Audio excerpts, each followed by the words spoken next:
UFC 300 is finally upon us, and I'm about to give you my full picks and analysis for each and every single one of the fights.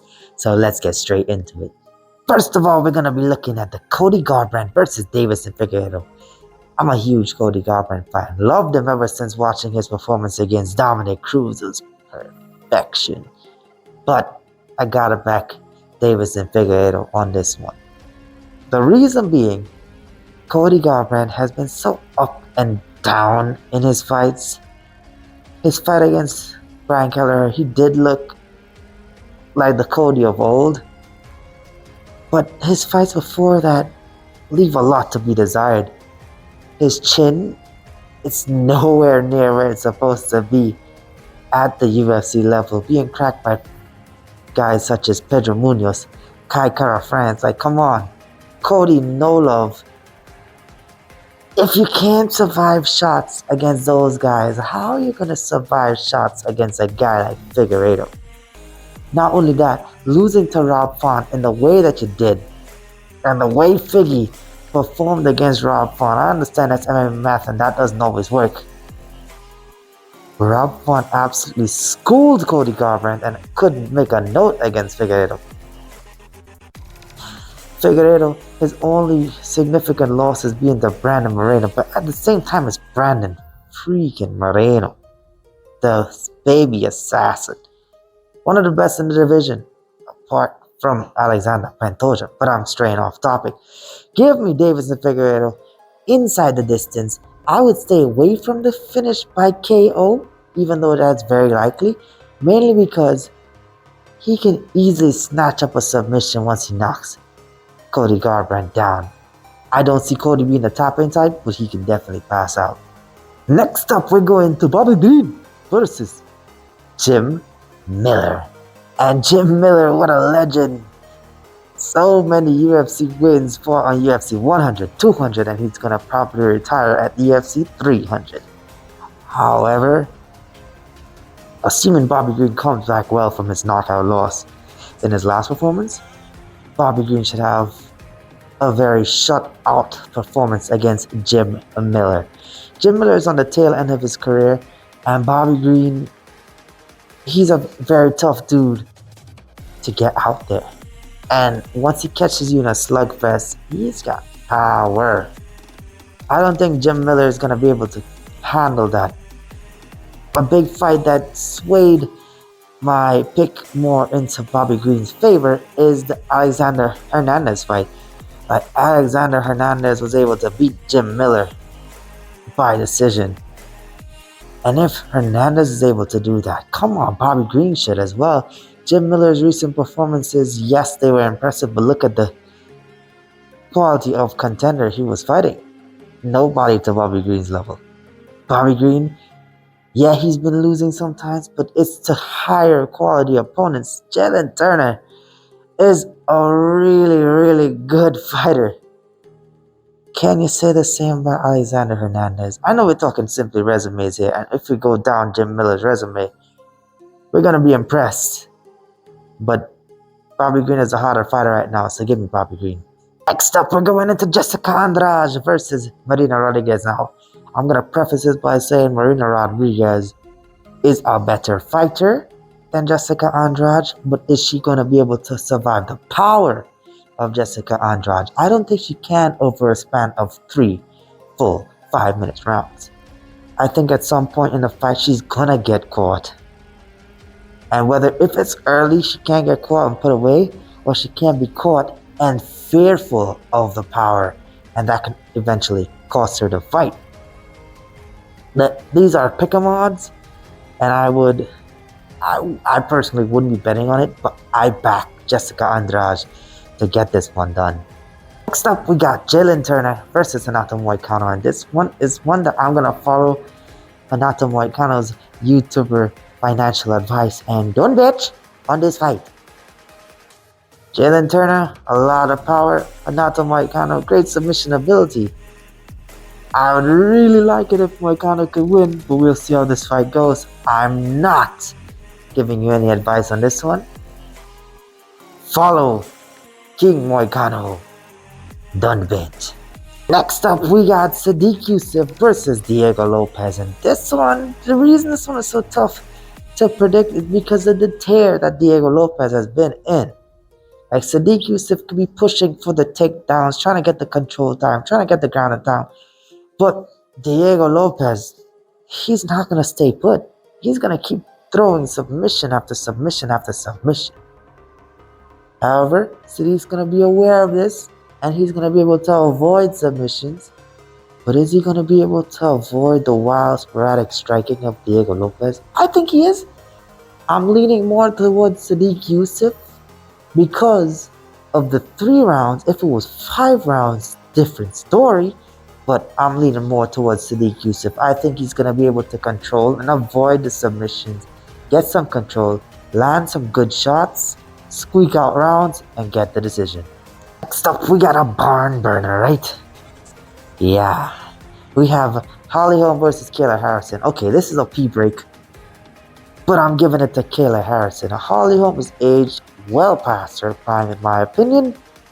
Kayla Harrison has given a good match up to boost her stock because the UFC be pushing her because of her Olympic success, and her wrestling may be a bit too much for Holly Holm. Yes, she's a judoka. Yes, Holly Holm beat Ronda Rousey. Kayla Harrison is not Ronda Rousey. Kayla Harrison is a lot better. Kayla Harrison will find better ways to get it to the ground and not want to strike with Holly Holm like Ronda did. And he should get a different result. This is what should have happened. Next up, we got Aljamain Sterling versus Calvin Kattar. And this one is a Chris boxer versus a talented wrestler with kind of bad boxing defense when you look at his performance against Sean O'Malley. Is it going to be more of the same? Is he going to try to impose his wrestling heavy game plan on Calvin Kattar and be unsuccessful? Possibly. Calvin Kattar knows what he's coming for, and he's going to have his boxing combos ready. I think Aljamain Sterling, my bad, is going to get caught, could potentially get finished. I'm leaning more towards Calvin Kattar on this one, guys. Next up, we got an actual barn burner with Yuri Prochazka versus Alexander Rakic. Yuri Prochazka, every fight he's in is entertaining. He's going to be bringing it to Rakic over a span of 3 rounds. I'm giving the edge to him. He's a former champion. He used to go 5 rounds. 3 rounds shouldn't be a problem. It's whether he's a shell of himself or not. I don't think he will be. He should watch out for the kicks because Alex Pereira kind of exposed him with the leg kicks, but at the same time as Alex Pereira, yes, Rakic has good kicks, but not on the level of Pereira. Prochazka just needs to stick to his striking game plan and beat Rakic at that. Land some of your power shots. If the fight goes to the ground, just try to get back up, I guess. Or try to get a submission in a weird one like what you got against Glover Teixeira without the hooks. Crazy. Next up, we got Cody Brundage versus Bo Nickel. This one is another fight to make Bo Nickel look amazing. I'm not going to waste too much of your time, guys. I believe Bo Nickel is going to get it done, and he's going to get it done very early. Next up, we got Charles "Do Bronx" Oliveira versus Arman Tsarukyan. And this one, they're really disrespecting Charles Oliveira on the odds. I'm leaning more towards him as well because of how dangerous he is off his back, and the fight starts standing off, and his boxing is crazy. A lot of power as well. Arman Tsarukyan, yes, his striking looked good against Beneil Dariush.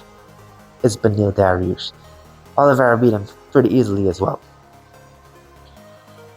Tsarukyan is not going to be able to control Oliveira in the same way that Makhachev was. At least I don't think so. I don't think his wrestling is as good as Makhachev. And I also think that Oliveira being a better stand-up striker and being that good off his back, he may be playing a little bit too much off his back in this fight. But I think the stand-up and a combination of the threat with the submission is going to push him over the edge for me. He has more ways of winning, and that's why I'm going with Charles "Do Bronx." Next up is the first of 3 title fights. The BMF title is on the line. Justin Gaethje versus Max Bless Holloway. I'm leaning more towards Justin Gaethje on this one. I think his power is too much. Max Holloway moving up a weight class. Max Holloway not looking too good in his last 155 performance. Yes, he has a chin on him. Whether his chin holds up is a different story. But him fighting a guy like Justin Gaethje, I'm afraid for how it's going to turn out in his career. Nobody who fights Justin Gaethje in a barn burner comes out the same. Their career doesn't look the same at all, actually. And Max Holloway, he tends to get in slugfest a lot. Is he going to be able to do that and crack Justin Gaethje? Possibly. He can possibly crack Justin Gaethje. Justin Gaethje doesn't have the greatest chin, but Justin Gaethje is definitely going to stand in the pocket and trade with him, and he's definitely going to land. Too much power in those hands for Max to take. Max definitely doesn't want to slug with him. The longer the fight goes, the more it favors Max, especially being 5 rounds, but I don't see it lasting that long, and I think Justin Gaethje gets an earlier finish, becoming the first person to finish Max Holloway. Sorry, Maxie, I love you. Next up is the co-main event of the evening. The UFC Strawweight Championship is on the line. Zhang Weili versus Yan Xiaonan.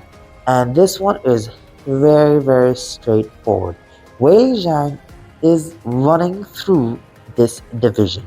She's going to go through this title fight and make it look just as easy as her last one. She is crazy strong, has good striking, and Yan Xiaonan has no path to victory in my opinion for her. So yeah, give me Weili Zhang. Next up, we got the main event, Alex Pereira versus Jamal Hill for the light heavyweight championship of the world. Jamal Hill never lost the title. Alex Pereira looking to beat Jamal Hill in devastating fashion in an early round so that he can fight UFC 301. Is that going to happen? We shall see. But this fight, it should be just a striking game. Unless Jamal Hill decides to change it up. He says he's going to go striking. Let's go off of that. I don't believe so. I think the more he gets clipped, the more he turns a wrestler. The difficulty for Jamal Hill might be that Achilles injury, especially against a phenomenal kicker like Pereira. Pereira landing those calf kicks, making Jamal Hill switch stances, him just kicking out the legs from underneath him, that takes away from the power. And once you take that sting out of the punches, it's going to be a lot easier for Pereira to land some clean shots. Especially considering that Jamal Hill is susceptible to left hooks. Yeah, this fight looks geared up for a Pereira finish. And that's the way I'm leaning for this one. Anyways, those have been my UFC 300 predictions. Be sure to leave a like. Comment what you think about the predictions down below. Comment your plays down below. Subscribe. Follow me on TikTok. Follow me on Twitter. Support the channel on the Patreon. And I'll catch you in the next one. Until then, game time.